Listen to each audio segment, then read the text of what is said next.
Alright, now this one's going to be, now we're going to start solving the final layer here, but like I said, there's going to be several steps to this. This step's only going to cover solving the third layer sides, or edges.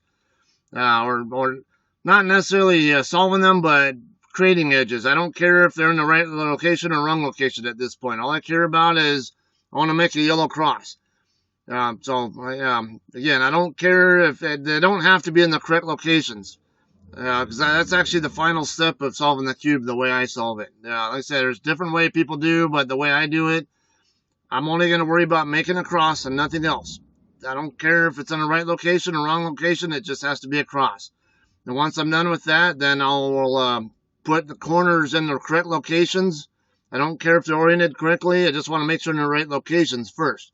And then after that, then I solve the corners, and then after I'm done solving the corners, then I solve the edges. Yeah, so those are all the steps to solving the final layer.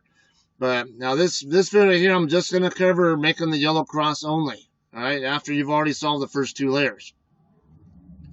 All right, so one condition here you want to look for first. Make it, because we're trying to solve the yellow face here. Make sure there's a yellow piece on the left side, no matter what. At least as far as if you're trying to learn it by using the same algorithms that they teach on websites and stuff, it'll make a little bit more sense to you if you follow along. If maybe you've already learned algorithms, and this one particular, there's two conditions that they teach on websites where they'll either tell you have it on the left. If you have two yellows solved like right now, make them on the left on the top or on the left on the right. And depending on which condition you see, you do one algorithm or the other. And I'm going to explain why, just in case you know what the algorithms are, but you forget which one is used in which condition. This will actually help you make a little bit better sense of why you do one algorithm versus the other. Okay, so in reality, you can do this you face it any way you want, but as far as just learning this is concerned, it's easiest to learn when you have it like this. On the top and the left and top positions, or in the left and right positions. All right. So there's two different algorithms you can do in this condition when you have it on the left. No matter which one you do, it's going to start with rotating the front face clockwise. So now I have a yellow piece right here. Once I have the yellow piece there, now the next step is going to be to install it, but that's not really what I want yet. Before I install it, I need to know if there's a yellow piece there or not. I actually do want a yellow piece that I can temporarily throw out of place before I put this one up. So since there's not a yellow one there yet, I need to rotate this clockwise. Now I have a yellow piece that I can temporarily move out of position. Now I'm going to move this yellow piece up into its place. And then after I do that, now I'm going to rotate the top face back where it was. And then the right face over here. Now see, I have a yellow here and a yellow there. So I'm going to rotate this. Now I have a yellow coming back up where it was, where I had it before. And then now I have the yellow over here. I can just move it this way into that position. And now I have a yellow cross complete. That's it. It's a pretty simple process here.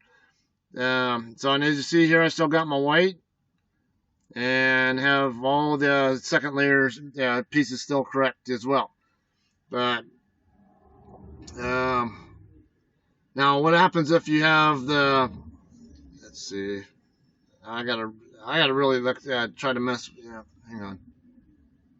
I'm gonna cut this real quick and then go back to where I can show you what if you have a sideways instead of, or it's the left and right side instead of left and top. So you know what to do as far as that's concerned, all right? Okay. So, it's easier for me to work with to create the wrong configuration if I'm actually able to look at it from my own perspective instead of through the camera. So, apologize for that. But now I at least have the condition I'm looking for. I have yellow on the left and the right now, and the rest of my cube is still configured the way it was. Yeah, everything's all correct. So now, what do I do if I have that condition instead of left and top? Okay, same situation applies here. This first turn. Now, it doesn't matter which face is up front. It just matters that I have left and right facing me. The yellow on the left and right. Okay, so first step is once again the front face you're going to rotate clockwise. Now that it's rotated clockwise, now see there's already a yellow piece there, so I don't need to move the top face just yet. I'm going to go ahead and move this piece temporarily out of the way, and then so I can install this, and then move this back. Because while I'm doing this, I'm also affecting a white piece, so that's something you got to keep in mind here. Rotate up like that, and now I get these backwards because I'm looking at it from a different perspective. Or no, I think it's this way. Yeah.